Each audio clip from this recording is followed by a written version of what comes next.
आपला भारत देश हा मधुमेहाची राजधानी होऊ घातलेला आहे असं सर्व शास्त्रज्ञ, संशोधक आणि डॉक्टर्स सांगत आहेत.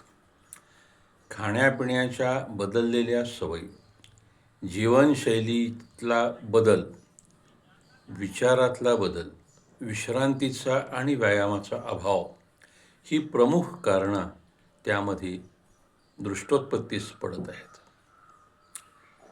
निव्वळ खाण्यासाठी जगणे की जगण्याला आवश्यक तितकंच खाणे, ह्या मूलभूत विचारातला फरक जो आहे तो आपल्या विचारातून दूर गेलेला आहे आणि दिवसेंदिवस आपण निव्वळ खाण्यासाठी जगत आहोत आणि शरीरातील मुख्य यंत्रणांवर विलक्षण असा ताण निर्माण करत आहोत, ज्यातून रोगोत्पत्ती होत आहे.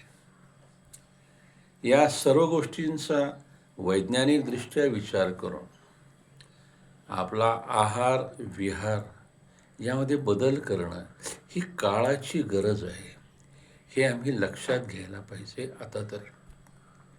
अन्यथा काळ आम्हाला माफ करणार नाही. या नात्या रोगांच्या माध्यमातून तो येऊन आमच्या डोक्यावर बसणार आहे आणि कठोर शिक्षा देणार आहे.